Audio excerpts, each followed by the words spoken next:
রোববার সকালে রংপুর আবহাওয়া অফিসে আনুষ্ঠানিকভাবে উদ্বোধন করা হলো নতুন রাডার স্টেশন।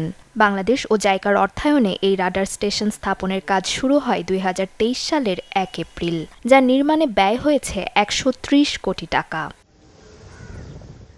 বাংলাদেশ আবহাওয়া বিভাগের পরিচালক মমিনুল ইসলাম জানান, নতুন রাডারের মাধ্যমে রংপুর আবহাওয়া কেন্দ্র থেকে চারদিকে ৪৫০ কিলোমিটার এলাকা পর্যন্ত ঘূর্ণিঝড়, মেঘের গতিবিধি, বৃষ্টিপাত, তাপমাত্রা, বজ্রপাত সহ আবহাওয়ার আগাম নানা তথ্য দেওয়া সম্ভব হবে। এমনকি বজ্রপাতের ধরনও বলে দিতে পারবে এই রাডার।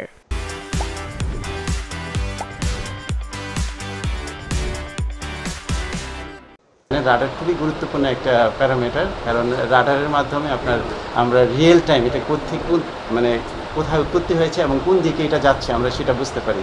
সে আলোকে আমরা ফোকাস দিতে পারি যে কোন এরিয়াতে কখন এই আপনার কালবৈশাখীটা হানা দিতে পারে। সুতরাং আমরা নাউকাস্ট সিস্টেম এটা আমরা ১ ঘন্টা আগে এই কথাটা যখন বলে দিব, তখন ওখানে থান্ডারস্টর্ম থেকে শুরু করে বড় ধরনের যে বৃষ্টিপাত বা বড় ধরনের যে ল্যান্ড ব্লক হওয়ার সম্ভাবনা থাকে প্রচুর বাড়িপাতের ফলে, সেই জিনিসগুলো আমরা ওভারকাম করতে পারবো।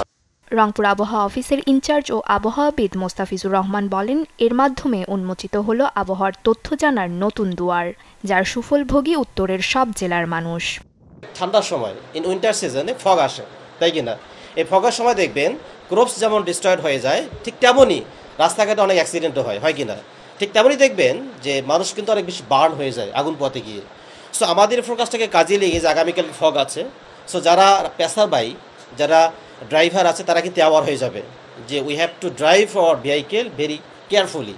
এবং অ্যাট দ্য সেম টাইম যারা কৃষক লেভেলে আছে, তারা এই ফগ থেকে ক্রপসকে সেভ করার জন্য according to the instruction from agriculture department they will take a step. So তাদের ক্রপসটা কিন্তু সেভ আছে। নতুন রাডার স্থাপনের দায়িত্বে থাকা বিদেশি পরামর্শকরা জানান, দুর্যোগের বেশ কয়েক ঘন্টা আগে তথ্য পাওয়ায় সংশ্লিষ্টদের সঠিকভাবে পূর্বাভাস দেয়া যাবে। We are very sure they can operate and maintain very nicely according to they receive the technical knowledge from the trainings. And this radar is S-band radar.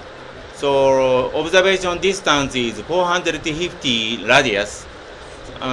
And also this radar can observe the wind speed, wind direction and rainfall.